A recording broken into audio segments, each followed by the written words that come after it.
Well, hello everyone. Welcome to another Tao study group meeting. It's always a pleasure to be able to connect this way and to share our thoughts on the Tao and how the teachings are so important in our lives. And today, of course, my presentation is entitled Detachment, and that's day 40 of the Tao of Joy Every Day. And the subtitle, as Derek said a minute ago, is that I've chosen is Eliminating Expectations. And what we'll find as we go through this is that the Taoist idea of detachment can be easily misunderstood. When you think of the word detachment, one of the things that used to always come to my mind was something in psychology called this detachment disorder, where someone just isn't able to connect with other human beings or have empathy or compassion or understanding of other people. And this is a trait that can commonly be seen in psychopaths. And so there's this sort of negative annotation with it. And of course, that's not really what the idea of detachment is about. When we speak of detachment in the Tao context, really what it is what it's alluded to in that subtitle, which is the eliminating of our own expectations for the events or occurrences in our life that happen. Because those attachments to outcomes frequently are a hindrance to not only our spiritual growth, but also to what happens as far as success and failure. Being so attached to an outcome of a particular endeavor can often cause us to self-destruct by wanting something so badly or trying so hard at something. And sometimes all the emotions involved in that, oftentimes if you've ever found yourself in that state, it can be real difficult, because not only can it derail success, but even if you achieve success in that, with that as kind of a driving force, often what I found in my life is in cases where I've misstepped and been in that state of mind, oftentimes you're forced with having to chew through a wall to get where you need to go or want to go. And by removing that intense emotion and that attachment, what I found is on times in my life when I've been able to do that, achieving becomes much easier. You don't have to chew through so many walls. Things have a way of lining up. And really the key to that is not being attached to the outcomes. So hopefully I'll be able to unpack this a little better as we move through this presentation this morning. So I want to start off, as always, with the review of last week, which was, of course, day 39. And what we talked about is the many spiritual paths that are out there in the world, and we talked about the analogy of, just as there are many different paths to reach the summit of a mountain, there's also different ways to reach a spiritual peak too. And obviously, all of us in this meeting have chosen the Tao path, because that's what each of us has found works best for us. But of course, that doesn't mean it's the only way to get there. And so we should be considerate of other paths, and and tolerant of other paths, and to realize that although the Tao path is the way that we've chosen that works best for us, other paths work for other people, and in the end, when the goal is the same, to reach a spiritual enlightenment, and I truly believe as a matter of faith that we all will, all beings will. Once that happens, it really doesn't matter the specific path that you chose, as long as we all get there. And I think, given, I hate to say time, because in a way the Tao is even beyond time, but eventually, I think we will all get there, regardless of the ways each of us choose to travel. So different paths will provide a variety of challenges and benefits, and a suitable path for one being is not necessarily the correct path for everyone, and that's okay. I gave the example of my sister, who's a very devout Christian, and that's the path that works for her. And I talked about how, I myself had been guilty of the past of being judgmental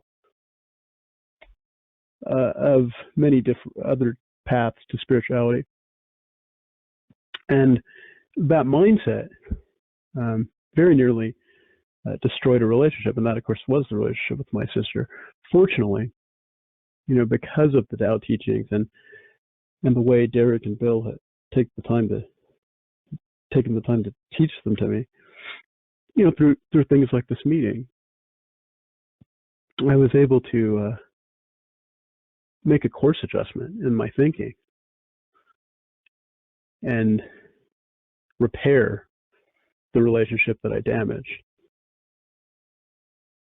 And I'm so grateful for having done that. And of course, it taught me a lesson to not only be tolerant of the paths of the people that I love dearly, but really to be tolerant of the paths of all people as much as I possibly can. And so we talked about how Tao cultivators understand that they do not have exclusive authority when it comes to spiritual wisdom. We do our best to understand that the separations created between people because of religion are in fact just illusions. And underneath all that is this sort of unseen connection where we're all one and we're all connected regardless of how we choose to walk our paths through life. It's the same spiritual journey. There's a portion of our life that is that spiritual journey. And as we navigate through this life, just as each of us is an individual, in many ways, each of our paths is individual in a sense. Obviously, all of us here are sort of in the same ballpark in terms of the path that we're on, but to some extent, each journey is individual. There's times when we walk it together, not only with our fellow Tao cultivators, but sometimes with other religious traditions. We find our paths crossing and we walk together for a while, and then sometimes due to situations and so forth we veer off, but it doesn't mean that because someone veered off a different way that in the end we won't both get to that beautiful mountain peak that we all want to be at. And so, as I said, once spiritual enlightenment is achieved by all human beings, really the rhetorical question is, will it really matter how each of us got there? And to me, the answer is no, it doesn't matter. In the end, wisdom is wisdom. Spiritual growth is spiritual growth. So we should remember not to judge the paths that others may be on as incorrect.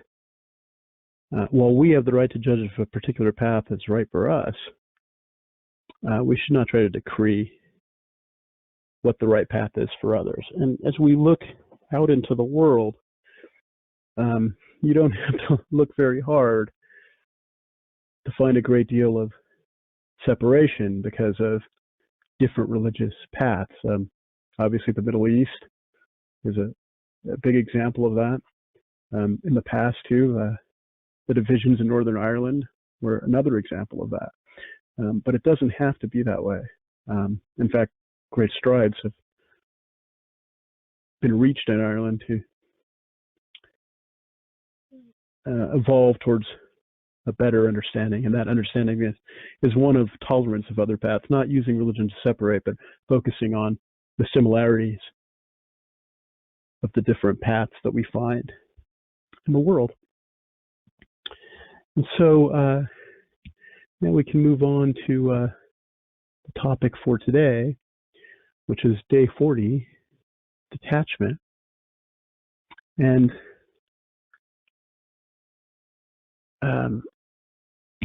a common misunderstanding concerning the Taoist idea of detachment is that it means being standoffish, uncaring, or completely lacking in compassion.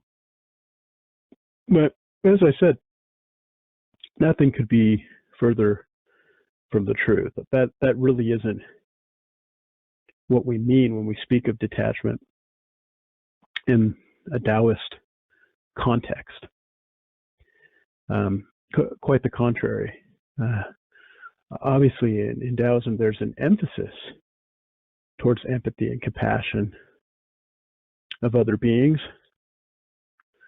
I've spoken before how, in my belief, and this, of course, is a matter of faith, but to me, I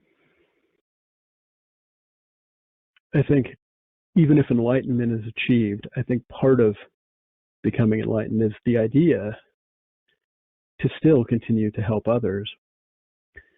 To get there.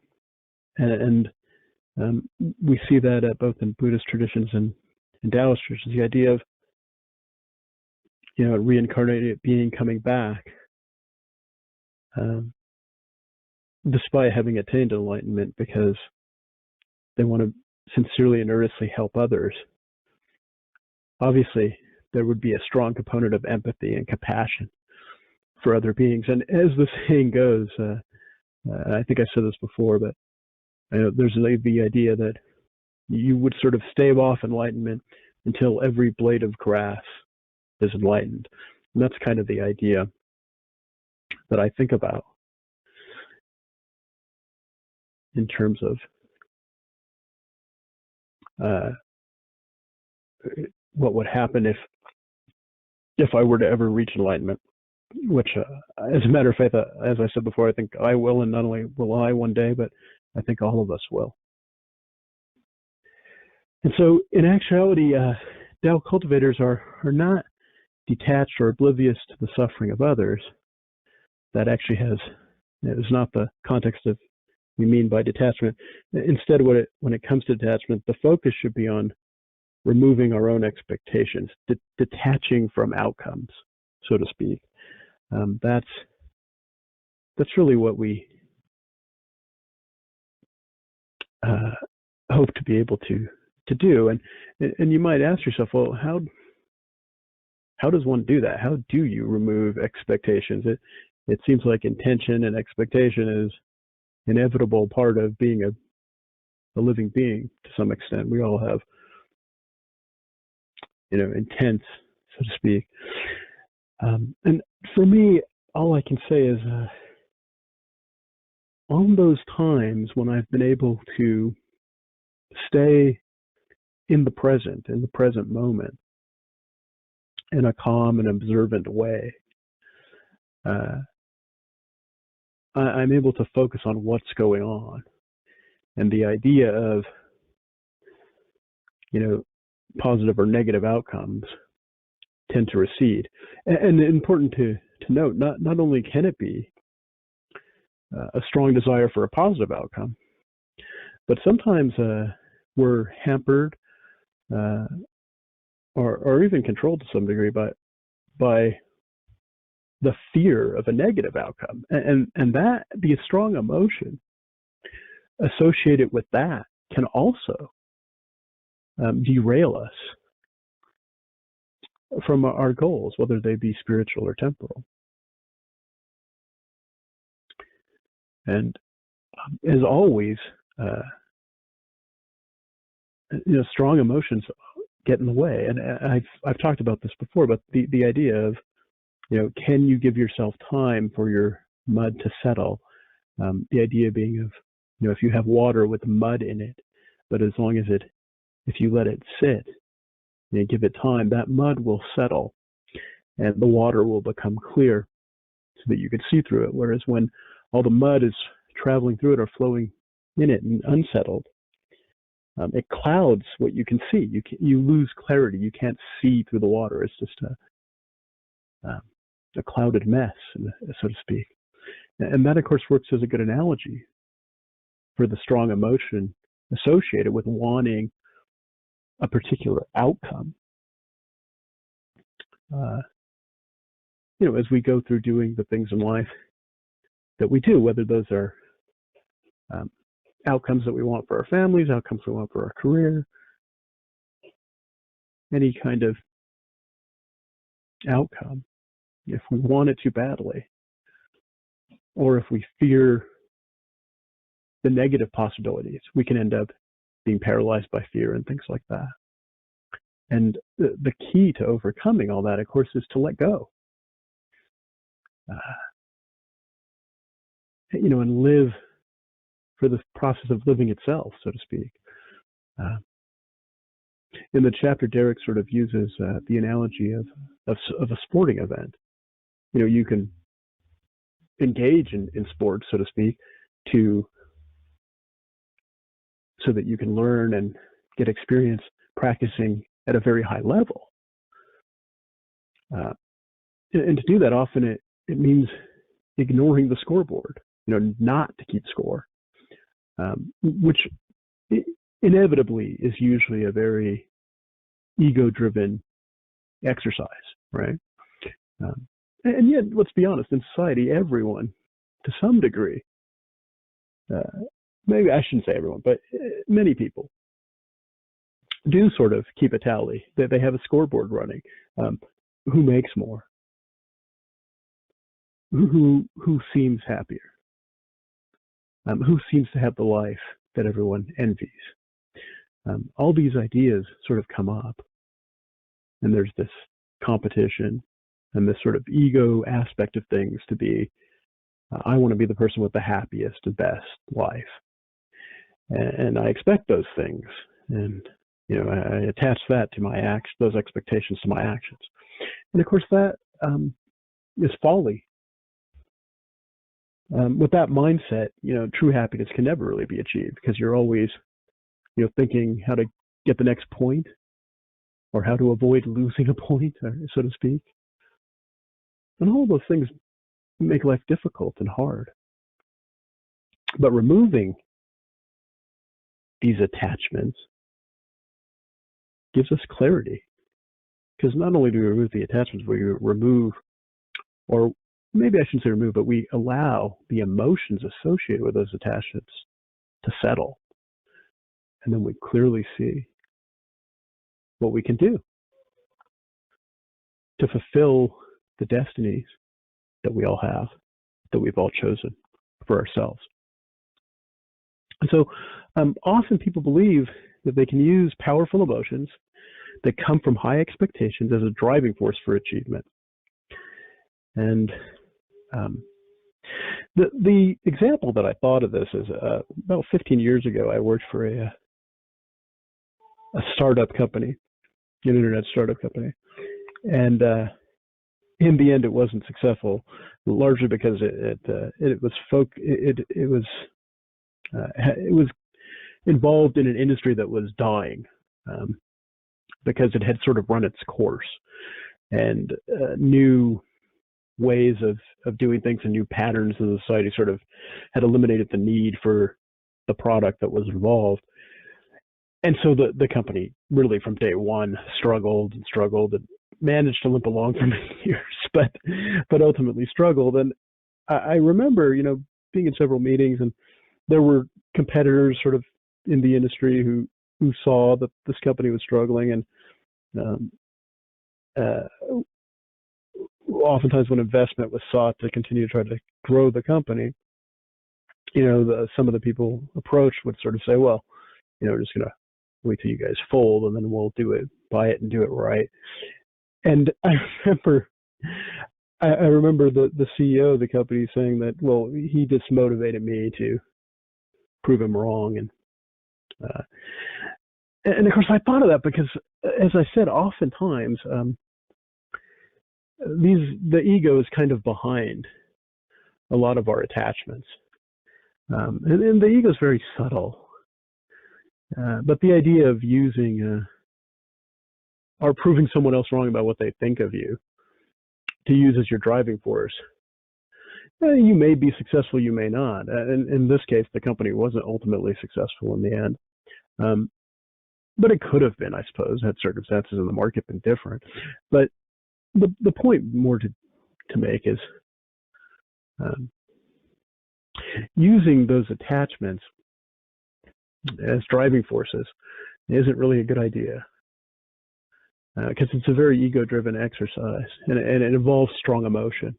And strong emotion really is the hindrance to removing the attachment to outcomes.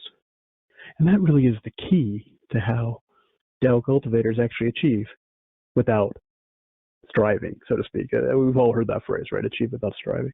And so Tao cultivators are well aware that, as with almost every situation in life, emotion often clouds good judgment. And the results of high emotion can be disastrous. And you think about this, not only in the large endeavors of our life, but also in small ones. Everyday things. When we find ourselves getting an emotional, often that emotion will create strife and discord in with the people that you interact with. And so that is something that should be avoided, and we should do our best to be cognizant of the attachments that we have, to be honest with ourselves about how we're attached to various outcomes and various things. Often strong emotions, particularly negative ones, but really any emotion, is often tied to our attachment to an outcome. And if we become aware and we look for that, or if we're cognizant of it, and we're honest with ourselves, we can recognize what's going on. And that really is the first step. Because if you don't know that you're doing something, if you're doing it almost unconsciously, so to speak, it's really hard to deal with. Your conscious mind has to be brought into it in order to attain growth and change. You have to be aware of what you're doing and choose to stop. Choose to let your mud settle. Choose to let go of the things you're attached to, the outcomes that you want, and so forth. So, obviously, anxiety is one of those strong emotions. The anxiety that comes from these intense emotions can cause people to misstep and derail their own efforts. Wanting something so badly can be very destructive. Yes, I'm sure there are cases where people have really wanted something. They've used high emotion, or maybe used competition, as I gave in my example, to propel themselves forward. But often there's a cost to pay for doing it that way, even if you are successful. There's times when maybe I've achieved something, but I had to chew through walls to do it, and in doing so, interfered, caused disharmony, discord in the people I was working with, and so forth. All those things can happen if you want something too badly.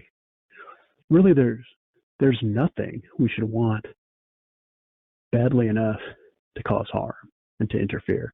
Those things can be so destructive. And often those things happen because we want an outcome so badly, and we want to push it through unnaturally. Whereas a Tao cultivator works on self-improvement, acts for the greater good of both themselves and others in harmony, without keeping score. And that really is the key, letting go of that attachment gives you clarity that allows you to see a way where you don't have to chew through a wall. And, sometimes it's timing.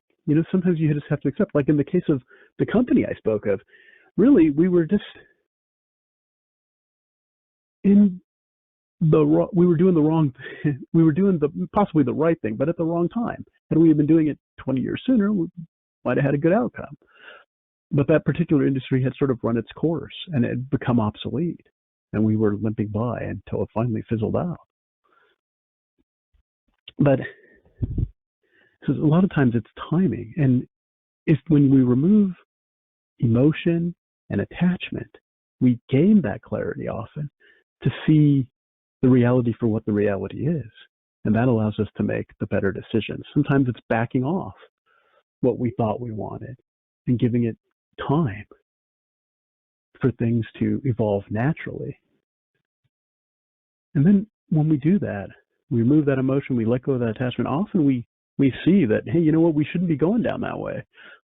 We should make a course adjustment here.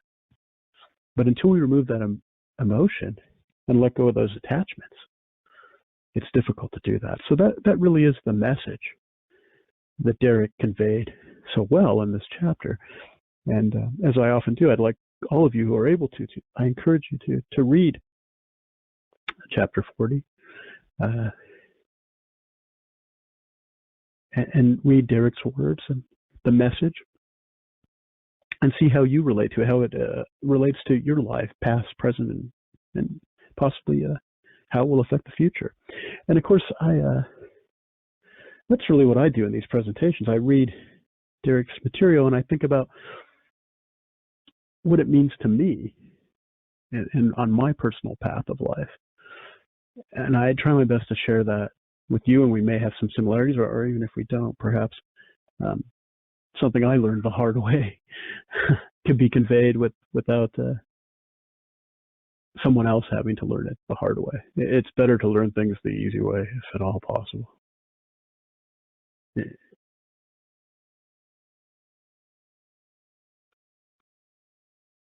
So Tao cultivators, by contrast, focus on the process associated with achievement without having expectations. And this is the key to their success. The success appears effortless to people who are unaware of the benefits of remaining calm and detached. Have you ever seen someone who's expert at something do a task that's very difficult? They really do make it look easy. And then as an unexperienced person, if you try to do it, even though you've watched them do it, it doesn't come as effortless. You realize how hard the task is. And the seemingly effortless results that are achieved come about because of the power of the Tao. Calmness, experience, letting go of attachment. That taps into the authentic of the power of the Tao that has a way of bringing things together at the right times. So when we become detached from the outcomes of our actions, the Tao naturally brings the best results for the different situations we find ourselves in. Frequently, the ego is fueling the strong desires for achievement. Many times, human beings want success so that they can look good. Tao cultivators achieve results without caring about how they'll look. Instead, they use a better approach, where life becomes an endeavor that brings out their best and true selves. Removing our expectations will allow us to experience success without the strife that comes from being attached to what we want to happen. So I'm going to sum it up here, if I can here. Approaching life in a calm and detached manner does not mean that we don't care about the suffering of our fellow human beings. Not at all. That's contrary to the Tao idea of detachment. Tao cultivators are not aloof, uncaring, or devoid of compassion. The Taoist idea of detachment is not about being oblivious to the suffering of other people in the world.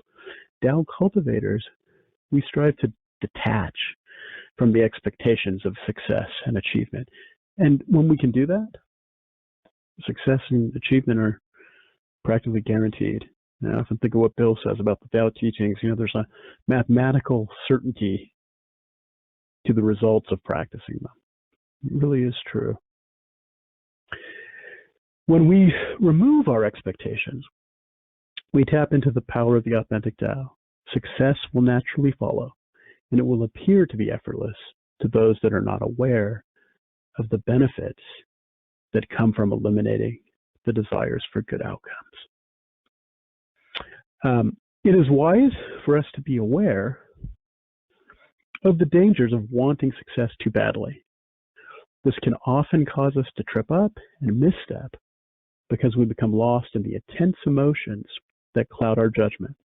If we focus on the process of taking the right actions at the right times and staying in the present without being driven by desire for achievement or the wants of the ego, success will inevitably follow naturally and as it is meant to be, as it is meant for us to be. We're here to be happy, to fulfill our destinies, and to live our lives. And we don't have to be attached to outcomes or have strong emotions to do it. So, as always, I'd like to end with an invitation. If you've learned from the Tao teachings, perhaps you'll be open to sharing what you've learned with others by presenting on a topic from the Tao perspective. Sharing the Tao insights, however you choose to do it, and we all have opportunities to do it. Sharing those insights that you learn with our Tao community or with anyone has the potential to deepen your understanding and the understanding of others that you hope to help as well.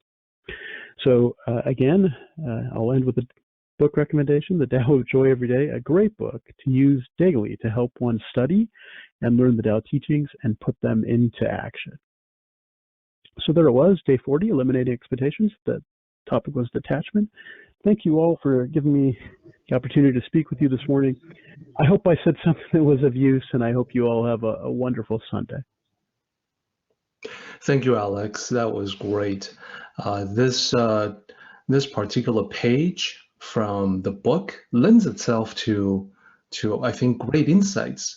I have one here from my friend Barry, who says, personally, I am yet unable to completely detach from outcome. However, knowing that this is possible and in accordance with the Tao, I can tell I haven't applied detachment skillfully through the appearance of disappointment. After that, disappointment lost much of their power over me. In other words, the only way to truly detach from outcome is detaching from the idea that you must detach. So thank you for that, Barry. And let me say the Tao is often self-reflecting. So detachment is great, but you also have to reflect back on yourself and say, am I too attached to detachment? So ideally, we should detach from absolutely everything, including detachment itself.